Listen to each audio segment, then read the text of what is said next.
Bwana Yesu asifiwe, mtazamaji na msikilizaji. Ni matumaini yangu kwamba mzima wa afya popote unapoendelea kutufuatilia ndani na nje ya nchi. Na kwa siku ya leo nikukaribisha sana uweze kutazama kile ambacho tumeweza kukuandalia katika channel hii nzuri ya Shalom Summit TV. Na leo nina ujumbe mzuri kwa wewe ambaye bado hujasubscribe. Ninakusihi sana na ninakuomba sana uweze kusubscribe channel hii nzuri ya Shalom Summit TV na uweze kugusa alama ya kengele ili kila tunaporusha video zetu katika channel hii basi uwe wa kwanza kupokea taarifa. Channel hii ni nzuri kwani tunarusha mafundisho ya neno la Mungu, tunarusha ujumbe wa matumaini, tunarusha shuhuda mbalimbali ambazo zinaweza zikabadilisha maisha yako. Tumekuwa tukisikiliza mafundisho ya neno la Mungu kutoka kwa watumishi wa Mungu kutoka kanisa hili la TAG Shalom Christian Center.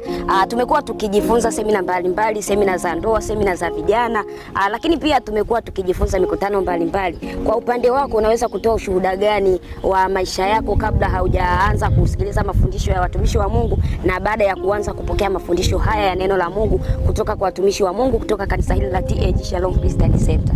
Amina. Kwa kweli nina ushuhuda wa tofauti. Nilikuwa tofauti sana kabla ya kuabudu kwenye hili kanisa. Kwanza nilikuwa uwezo wa kuomba ni tofauti na sasa hivi. Pia namna ambavyo naweza nikamsikiliza Roho Mtakatifu, nikatembea na Roho Mtakatifu ni tofauti.